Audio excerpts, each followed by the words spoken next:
Hi, everyone. Welcome to the episode number 5 of Myriam Mindset, the place where I share my growth, I share my experience. I try to bring some guests on so that you can discover some tips and tricks on becoming a better version of yourself. Today, I'm super excited. I have a special guest on. Um, he's just an amazing soul. Um, we met each other. It was all, it's really strange how we met actually, because we met at an event where neither of us, a week prior to the event, neither of us were supposed to go. We were not supposed to be there. We were not supposed to meet. We were like, but for whatever reason, we ended up in Vegas through a scholarship in a penthouse with another person that won a scholarship. And I met this beautiful person. He has quite a journey. He went through a lot. I don't want to say too much because I want you guys to discover him through his words. So, without further ado, I would like to introduce Andrew Bird. Thank you so much, Andrew, for joining me tonight. I'm so grateful that you're here. Thank you so much. Yeah, thank you for having me. I appreciate it. I'm super Awesome. excited. Awesome. So, I'm going to ask you a few questions. Basically, I want people to get you know a bit more, get to know you a little bit more. I want people to understand what you went through, how you became the person you are, and all of that. So, we're going to start with my first question: Is can you explain, because you have quite an interesting background, and I think it's probably, and maybe I'm wrong, but I'm thinking that it's probably part of what shaped you into becoming who you are today. So please explain where you're from, a bit of your background, and let's start there. Who's Andrew? It's a big package to unravel, but It uh, is. I'm originally from Saskatchewan, which is in the middle of Canada. For those who don't know, I've heard it. I've heard that name butchered quite a few times, so it's pronounced Saskatchewan. Um, that's where I'm from, born and raised originally. I've lived there for the first 20 years of my life. Um, and in those 20 years, it was pretty unique. Um, and so I've lived in, I guess, Reader's Digest version, and we can get into more details if need be, but I've lived in over 25 different homes. I've attended several different schools. I am First Nations. I'm Cree. Um, I was raised by my single deaf mom, which makes my first language sign language.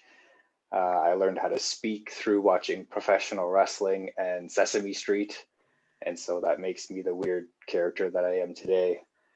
Um, I had an alcoholic father, and that's definitely been a big influence today.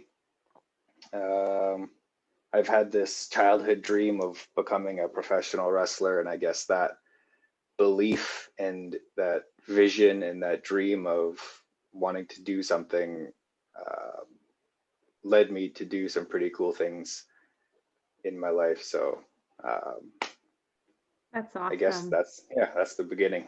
That's awesome. Yeah, we're definitely gonna come back on the wrestling part and the believing in yourself and making you do big things. We're gonna go back to there. But first, I so the feeling that I felt when I first met you is that you were a person that would accept anyone and everyone, and it's just a loving person. You were just like ready to love everybody that is in front of you, and that was so, I'm so grateful for that. So do you think that all this love and acceptance is possibly from the fact that you come from a very different family? Like you said, you're Cree, your mom was deaf, your first language was sign language. Do you think all this acceptance and this love for other people might have come from the fact that you're so unique yourself? Yeah, I find I like I've never belonged to a certain group. I was always a part of different groups. I was a CODA, a CODA, which is a child of a deaf adult, which is a category of its own. I was a native kid. I was a person who loved wrestling. So like there was all these different elements of me that I never felt like I belonged anywhere. And so I call myself a social survivor where I'm able to be like a chameleon and like blend in with whatever social situation I'm in, and I'm able to find things to relate to, and it's easy to hold a conversation regardless of what the topic is, just because I've been not forced. I've just been in a lot of different social situations that have made me kind of accept everyone and like um, take the time to really listen.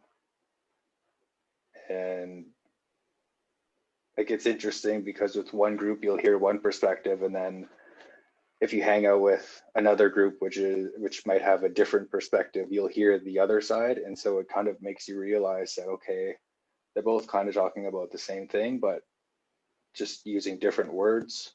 And so you're able to kind of bring both together sometimes. um, so Yeah. yeah. Yeah, that makes sense. That's awesome. Okay, so you talked about wrestling. Um, it's not like, I don't know about the states. I know that there might be some bigger groups and it might be way more popular in the state, but I know in Canada, the population of people um, that know anything about wrestling to start with is probably very small. And or maybe I'm completely, because I don't know anything about it. Like I do remember on Saturday morning on TV that there was wrestling, and that's my only encounter I had with wrestling in my entire life. So when I met you and I learned that you were the Canadian champion heavyweight, am I saying this properly? Yeah. um I was so surprised. I'm like, first, you don't look like a heavyweight. I'm sorry. Like, you're so, like, I don't know. I have to get my check in to understand what a heavyweight is, because that's not what it looks like to me. But point is, like, why wrestling? You said you learned to speak through wrestling. Like, why wrestling? Is it the theatrical? Like, why? What led you to wrestling? My my initial source of wrestling came from my mom. She loved wrestling before I was born. Um, and then, while she was pregnant, she watched wrestling. And then after I was born, she always watched wrestling. And I just remember every Monday night, which was like every week, there's a big wrestling company that hosts a live show on Monday nights. And every Monday night, we would pull the mattress from the bedroom into the living room and put it in front of the TV, and we'd both lay on the bed and watch wrestling. Um, and so I kind of, she's the initial source for why I love wrestling. But um, yeah, what I do love about wrestling, or what I loved about wrestling when I first got into it, is as a kid, is the fact of the storytelling. Like there's good guys and bad guys, and that's the most basic premise of it. Is just there's good guys and bad guys.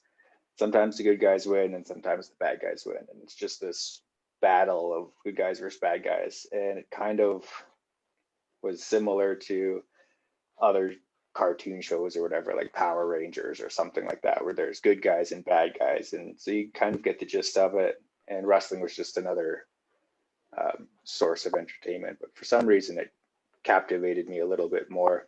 Um, when it comes to wrestling in Canada, you are kind of correct. There's not as many territories or whatever, but the only source of wrestling that I knew in Canada for sure growing up was in Calgary, which was Stampede Wrestling a long time ago. And that was run by the Hart family. And Bret Hart was one of my biggest heroes growing up. And so that's the only like main source of wrestling in Canada that I ever knew of growing up was in Calgary, Alberta.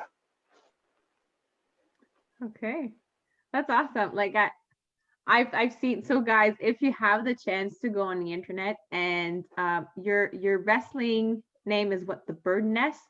Is that, am I correct? Dreadful Bird.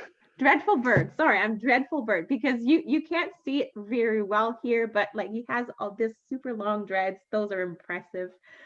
So look up the Dreadful Birds. There's so many nice pictures. Like it's amazing. I love the theatrical. Like I love the persona that you've created for yourself. Like the storytelling is just beautiful. So the other big thing that you've done anyway lately, you talk twice on a TED Talk. Like, so twice, not just once, twice. Like how did that happen? What led to that? Because you have, like, to me, people that talk to TED Talks are like, I don't know, they're on the pedestal, like they're impressive people, which you are. So I'm super happy that you went there, and I'm happy you got to share your story. But what led to the TED Talk, and what message were you trying to convey through those TED Talks? So I think one of the first things that I like talking about is I feel like I'm the little guy who like rose to the top and broke through that glass ceiling. Because I don't feel any different than like anyone else. I'm just some random dude who has done some cool things. And you know, I when I look at like people who have done TED Talks, the same thing. I'm like, wow, you guys, you're like, good for you. Like, wow, that's pretty crazy. But then like, there's me on the TED Talk stage twice.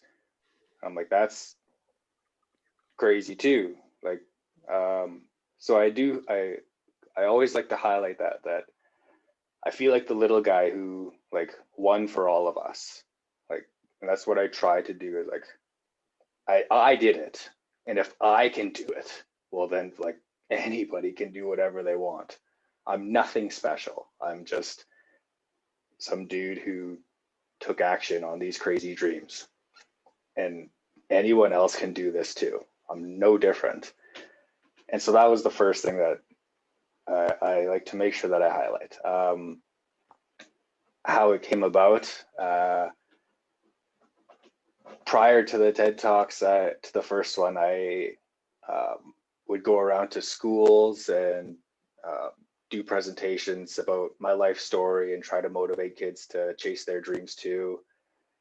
And then one of my friends, he heard that I was going around to schools and doing presentations, and he thought that my story and what I was doing would be good on a TED stage. And he was a part of the TED Talk committee, which was local in the area. And so he gave me guidance on where to apply. And so that's kind of how I got my first start, is just through a friend. He told me he thought that I would be good at it. So I applied and I got accepted somehow. And I kind of just fumbled my way through that one. It is an incredible experience. But I was just so, I wasn't 100% certain with, at the time I was certain with what I was saying, but when I rewatched it again, and after a couple of years of doing more research on what I was talking about, I realized that I was missing some parts. And when I discovered the parts that were missing and I was able to put them together into a smaller, more concise package, I realized that I needed to do a second one because the first one, I wasn't happy with it. And I needed to do a second one that was more in depth and one that actually had all the steps that were that I was originally talking about in my first TED Talk. And so I applied again, and for some reason they accepted me, and did it again. Like, and it's not like for some reason they accepted me. Like, I took steps towards making it happen. But yeah, I'll just leave it like that. Yeah, so I feel like it's, like this show is all about growing, it's all about learning, it's all about becoming a better version of yourself. And I feel like that is the perfect example.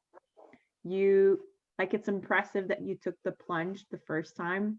Obviously, people around you were recognizing the value you were bringing around you, and they felt like it was good for you to share it.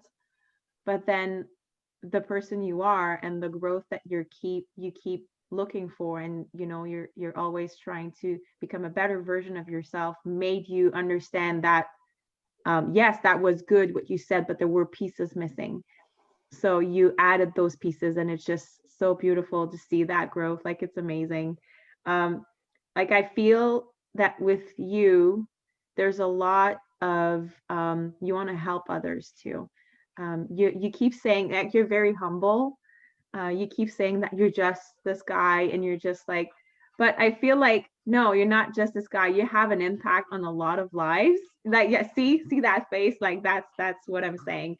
um um and I feel like helping others, and I did a bit of research too, and I found that you had, or I don't know if it's still there because I couldn't find more information, but you're trying to help your community, you're trying to help kids, you're trying to help people to become a better version of themselves, or at least to learn to be grateful and to keep going for their dream. So why is that important to you? Like, because you could just go and do your thing and be yourself and just do whatever you want, but I feel like you're trying to lift everybody up with you at the same time. Is that so important to you? Yeah, I mean, first and foremost, like, I know what it feels like to be down and out, and to be down in the dumps, and to feel like nothing. Like, I know what it feels like to be in a bad place. And I also know what it feels like to be in a really good place. And I know that if I can do it, then anyone else can do it, if they are willing to take the steps towards doing it. And so all I'm trying to do is just share different steps and different tools that have helped me to be as happy as I am today. I'm not happy all the time. I still get angry. I still get frustrated. I still get sad. But it's just those moments don't last as long anymore. And so for that, I'm very grateful.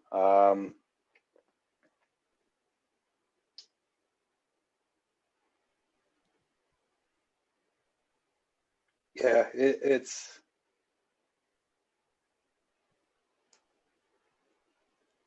yeah, that's the main thing. I just know what it feels like to be down and out, and I know that it can get better.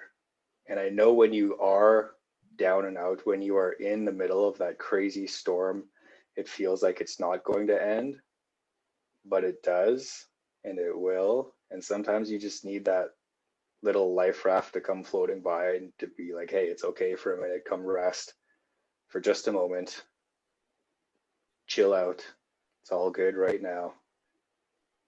And then keep going through the storm. I find it's a lot easier to find the solutions to problems when you're able to just calm down and relax. It's a lot easier to find solutions when you're calm than it is Oh, to find solutions when you're stressed. So absolutely. Yeah, absolutely. And I heard you say it a lot, and I know for a fact that gratitude is a big part of your life right now. Um, I wonder, because people seem to think that it's if you've always been like that, it's always like they just people think that it's magical and that it just appears by itself, but no, really, it's a lot of work to become the person you've become, I'm pretty sure. So when When or is there something that triggered you to start doing gratitude? Because I know you're actively doing gratitude every day, like being grateful for everything and all that jazz. And I also know that you've been through quite a lot of stuff. So sometimes it's hard to be grateful when you're in the midst of the big storm. So was there like a moment or something or someone or a book or whatever, something that made you say, hey, maybe gratitude is the way to go? Yeah, like um, probably 2.5, 3 years ago, I was not in a good place. Just mentally, I just wasn't happy at all, and my wife could see that, and so she um, found this group of people who she introduced me to, and through that group of people, they introduced me to a book called The Magic. And I'm not a book reader. I don't like even now, still today, like I find it hard to sit and read a book. I try to force myself to do it, but I prefer audiobooks much more than sitting and reading. Um, but to each their own. But they introduced me to The Magic, and once I started reading that, it was just a book about gratitude. And what was easy about that is it's not really a book. It was like a guidance. It was like practice. Okay, all you have to do is read a couple pages every day for 28 days. That's all you have to do. Like, okay, I can do that. Uh, and so I just started reading it, and it was so simple and so easy that when I was able to do it, like the first practice I think is just getting a gratitude journal. So that's really easy. Just get a book. Okay, I can do that. I got a book, easy. And every day write 10 things that you're grateful for. Oh, okay. Never done that before. Okay, wait, let me try it out. Okay, I'm grateful to have a home. Yes, I've been homeless before. I'm definitely grateful to have a home. I'm grateful to have a family. Yes, so grateful to have a family. I'm grateful to have been a wrestler. I'm grateful to have like, and I went through these 10 things. Like, this is so amazing. I feel so much better. Like, and then I went through it every single day, every day. Just I'm getting goosebumps just thinking of how cool it feels to be grateful. Um, and so every day it just gives you different practices on gratitude. And now that I've been doing it for so long, I have so many different tools that like at any moment I can just look around and just be amazed by all of these wonderful, crazy things that somehow are here. And it's through the hard work of so many people that I have everything in front of me. Like the fact that we're on the internet, on our phones, like because people have created the systems and wireless technology so that we could talk right now from different locations and other people can tune in at any time, like even people watching like later on. Like it's just crazy to me, and it's all thanks to people who have done it for us, and so I'm very grateful for all of that. So gratitude is very huge for me. Yes. So, guys, I kind of knew what was the answer because I did 28 Days of Gratitude with Andrew before. So, if you want to know what that book is, this is what it is. It's The Magic by Rhonda Byrne. I have a hard time saying your name, but that's what it is. So, if you want to look into this, that's a really good one. Um, okay, so I I think I'm pretty sure that you have the support of your wife throughout your journey, throughout your personal growth, throughout your business growth and everything. But I also know that every single time someone is chasing a goal or chasing a dream or trying to change to better themselves, there's always naysayer that are going to try to stop you, that are going to try to like that are not going to understand why you're doing what you're doing, why you're not just happy with what you have. Um, have you met that kind of person? Were they close people? Because I know sometimes it can be hard, especially when it's family. So have you encountered that kind of people throughout your journey? And how do you react to those people? I've met so many of them on my journey. Um, like I'm very grateful to have been through what I've been through because detachment is uh, it's both a blessing and a curse that I have. It's easy for me to detach from things, and so those naysayers, those haters, like I hear what they say, I respect their opinion, but I'm like, okay, that's you, that's cool. Like I'm just gonna turn around and walk away and go do the thing, and then you can watch me do the thing, and then that's that. Like so like haters and naysayers and doubters will always be there regardless of what you do. No matter what you do, there will always be people who critique you, who doubt you, who think you're doing the wrong thing, or who say you're doing the wrong thing, or find the one little wrong thing that you said and jump all over that. There's always going to be trolls on the internet. There's always going to be people in your life that think that you're not able to do it. But there are also people who believe in you. There are people who support you.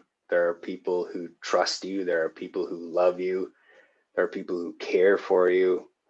And if you look at both of them, like it's in equal amount, and it just depends on what you want to look at. And I choose to look at the supporters. I respect what all these other people have to say, but like what they say has nothing to do with me, and it doesn't affect me in any way. Just because I know that I can do it if I stick to it, if I hold a belief, if I take consistent, inspired action, and if I just let go of worrying about how things are going to happen, then it will happen. That's awesome. That's beautiful. So I know you've been working a lot, especially through the past 2 years. You're now very, very active on TikTok. Your messages over there are beautiful. What is so, and you're also on Facebook. Obviously, people can look for your TED Talks on the internet, on YouTube. They are available. So if you want to go and see them, they are available. And I do want to mention too, if you can just back up or stand up or show us your shirt. So Andrew started his own merch. So I want people to know where to find you. Can you share with us where you are? What are your names? I'm gonna make sure that it's all in the video description as well, so people can find you. But can you please share that with us? Yeah, I mainly focus on TikTok, Instagram, and kind of Facebook now, but in all of my social media, there's a link that connects. If you just tap on the link in any of my bios, it connects you to all the different links that I have. So there's my TED Talks, both of them are in there that you can click on. There's a link to my merchandise. There's a link to all of my different social media platforms. So there is one big link that directs you to everything else. So I that's where will you can make find all sure that. that is available for our listeners here. Absolutely. So I'm not going to take too much of your time here, but I would like to wrap it up with one more question. So I know, um, I know you could have stopped making your way through at any point in your life, like with all you've been through and with all the hurdles that you went over. It would have been easy for you to just say, just forget, let's, like, I'm just going to stay here in wherever I am and let myself be. But obviously you fought your way through, and you have become the person you are today, and that's absolutely beautiful. So my last question is, what would you say to someone that has a dream or a goal, and it's a big one, and they decide to just say, oh, screw that. I'm done. I'm never gonna achieve it. I'm too tired. It's not worth it. What would you say to that person who is listening right now and is ready to quit on themselves? No, you stop that talk right now. You stop that talk. That's not good talk. You have a dream, that's like, if you have a dream that you're holding on to, that's so precious, and you need to hold on to that. You need to hold that in your mind. There, there are so many people in the world who don't have a dream, who don't have a big goal, who don't have a big vision. And if you have one, that's amazing. Hold on to that. Now, if you don't have one, that's perfectly fine too.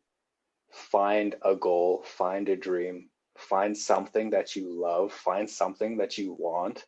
Look through magazines, look online, find something that you want, and then go for it. But for those who have the big dream and you feel like quitting, you stop that talk. That's not okay. If you have that big dream, I promise you, if you hold on to that dream, you hold it in your head, and you keep taking action, regardless of how long it takes, how amazing is it going to feel when you finally achieve that goal? Amazing, amazing. It's going to feel so tremendous. I'm getting goosebumps, and I don't even know what I'm thinking of. I'm just thinking of the idea of accomplishing something that you've held on to, something that you aspire for. And if you have that, and like, the first step is to just hold on to that vision. Remember that it is possible. Remember why you wanted to have that goal. Remember the feelings why you wanted it, and hold on to it. And honestly, like, find people that you can look up to. I don't know why it would be me, but if it is me, then like, just find someone you look up to, and someone who has done some things, and realize that, like, I am like just a human being, and that person who you are admiring and you are aspiring to be like, they're just a human being too. And if these human beings were able to do these things, then I promise you, if you hold on to the vision and you think of it and you get the emotions of how it feels to accomplish that thing, you hold on to that, and every day you take action towards it, and you let go of how it's going to happen. If you take those 3 steps, no matter how long it takes, it's going to feel so amazing when you finally do accomplish it, and you will. That's beautiful. Thank you so much, Andrew. I'm so grateful for you that you are part of my life, and I'm so grateful that you agreed on being here tonight. For everybody at home, I hope you got that energy like right through the screen. Yeah, in person. This guy here is just amazing. I just hope this energy like went through the screen for you guys. So believe in yourself, be consistent, take action. Anything that can move you forward is just a good thing. Like, you don't have to move full speed, but move forward. Have a great week. I will see you next week. Oh, Before we go, go ahead. just really quickly, while we're all sitting here together, Yes. I just want to do something that Yes. has helped me tremendously. So maybe it will help you moving forward. Just drop your shoulders, drop them down, loosen your stomach, relax your eyebrows, and drop the tongue from the roof of your mouth, just for now. And just, it's super cool for me to know and to just be aware that for this moment, while we sit here, there's nothing happening, and we are okay. Right now, while we sit here, it doesn't matter when you watch this, right now, we're okay. And that's something to be grateful for. Let's just really quickly take a look around, find one thing to be grateful for. Wherever you are, just take a look around. One thing, go.